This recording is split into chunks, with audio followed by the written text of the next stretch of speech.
The way Fox News covered last week's Trump-made crisis of children being separated from their families at the border was absolutely appalling. Since more illegal immigrants are rushing the border, more kids are being separated from their parents and temporarily housed in what are essentially summer camps. That doesn't sound like summer camp to me. They told me that they were humiliated. They were treated like animals and told that they would never be reunited with their families. I spoke to some African Americans who say, gosh, the conditions of the detention center are better than some of the projects that I grew up in. They called those facilities by nicknames, like the dog pound, because it had cages just like kennels for dogs. If you read the headlines or you watch the evening news today or yesterday or this week at all, it's trade war, it's children in cages.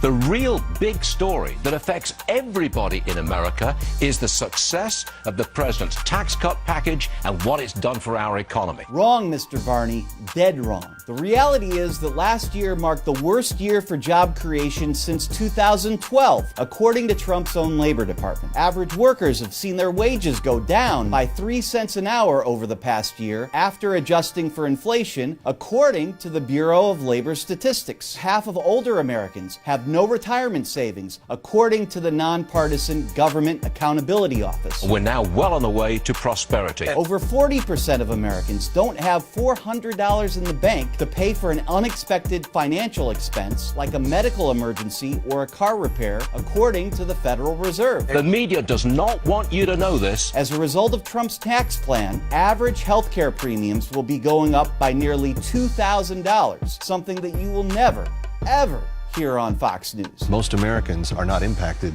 by these staged pictures, by this fake news. The people who aren't impacted are the people who say, these aren't our kids, show them compassion. But it's not like he's doing this to the people of Idaho or Texas. He just wants to make sure we vet who's coming across the border in case it's MS-13 or Did you see the story about drugs. this? If you're a Trump supporter and you believe this rhetoric about all these people are MS-13, look at all the children and minors and families that they've stopped right now at the border. How many of them are MS-13? How many of them were caught with drugs? You never hear about that, do you? That's very odd, given that President Trump keeps hammering this point. They're bringing drugs. They're bringing crime. Where are they? You've got a large applicant pool here to search from, and you're not finding them. the conservative Cato Institute reports that immigrants, both documented and undocumented, are actually significantly less likely to commit crimes than people born in the U.S. And illegal border crossings have actually been declining since 2014. If Fox News wasn't enough for you, local news stations around the country had to broadcast this must-run segment thanks to Sinclair Broadcast Group.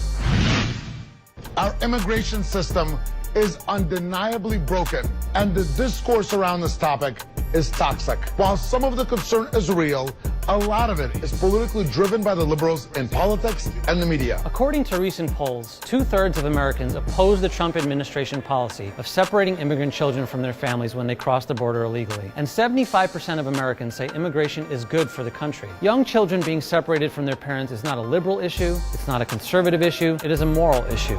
You would think the folks at Fox News, who pride themselves on their values of faith and family, would understand that. Well, to be fair, some did. When did we become the party of child abusers?